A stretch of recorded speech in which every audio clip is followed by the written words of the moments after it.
vrai que l'enseignement public, pour le coup, manque énormément de rites. Et du coup, se cache derrière... Une mode américaine.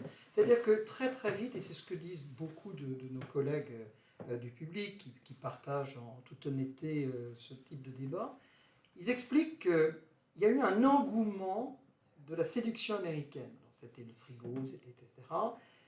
Aujourd'hui, l'école, depuis maintenant presque 20 ans, connaît le système des casiers, une autonomie et comme une vie semi-étudiante avant l'âge, quoi.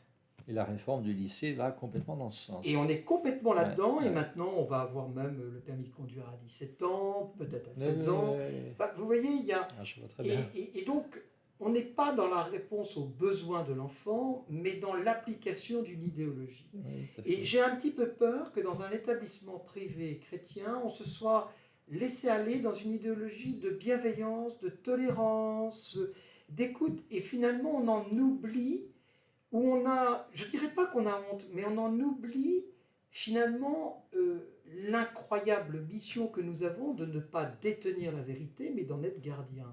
Et de permettre aux gens d'accéder à cette vérité, à ce chemin et à cette vie. Vous voyez? Oui, je vois Et bien. c'est là où c'est dur de nous placer dans un contexte de monde occidental tel que le nôtre. C'est sûr. Enfin, c'est sûr. C'est quand même là où l'enseignant reste d'abord quelqu'un qui donne à connaître.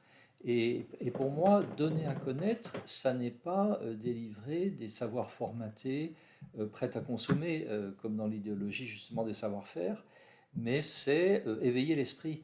Et en fait, toute discipline peut être un lieu d'éveil qui renvoie finalement, prenons une discipline scientifique comme la physique ou la biologie, le professeur est quelqu'un qui dit ce monde a un sens, ce monde est structuré, ce monde est intelligible, notre esprit est conformé pour le comprendre, et donc nécessairement les questions métaphysiques sont pas loin.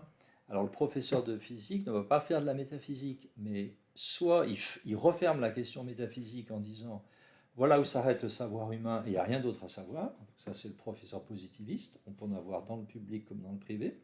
Soit c'est quelqu'un qui donne le goût à aller plus loin. Et quand un enfant, par exemple, en cours de biologie, parlant des théories de l'évolution, etc., se pose la question, mais finalement, ce que j'ai entendu au caté sur les récits de création, mais alors quel est le statut de tout ça? Et là, on est dans une situation vraiment passionnante mais critique où un professeur peut, d'un seul coup, d'une seule remarque, neutraliser complètement une annonce théologique en disant c'est la science qui dit la vérité, le reste c'est de la connerie, ou bien au contraire en disant mais vous savez, il y a plusieurs manières d'accéder à une réalité. Le discours scientifique, c'est une certaine manière d'accéder au réel, mais il y a la philosophie, vous en ferez quand vous serez plus grand, qui se pose la question de l'origine du monde, etc. Ça, la science ne peut pas y répondre. Et puis, vous avez l'éclairage des religions, l'éclairage de la théologie, ces récits de création, qui ne sont pas des récits scientifiques, mais qui sont des récits qui donnent le sens. Qu'est-ce que nous faisons dans ce monde? C'est-à-dire, un professeur qui articule les discours comme ça, sans y passer une heure, parce que ça n'est pas son devoir, mais il laisse l'intelligence capable de s'ouvrir, de s'élargir et un jour de faire la synthèse. Et d'apprendre à prendre du recul. À prendre du recul et surtout de ne pas refermer un discours autosuffisant qui finit toujours dans le scepticisme parce que qui peut croire que sa discipline épuise la réalité? Personne. Donc voilà, et donc la simple honnêteté intellectuelle est déjà un chemin, je dirais.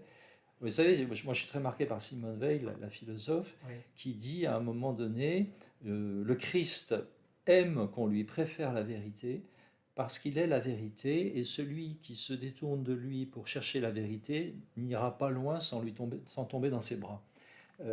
Donc voilà, un enseignant ne doit pas avoir peur de la recherche de la vérité, au contraire, il doit d'abord l'aiguiser en lui-même, et pour pouvoir l'aiguiser, un professeur qui ne s'interroge pas risque pas de susciter l'émerveillement et l'intérêt.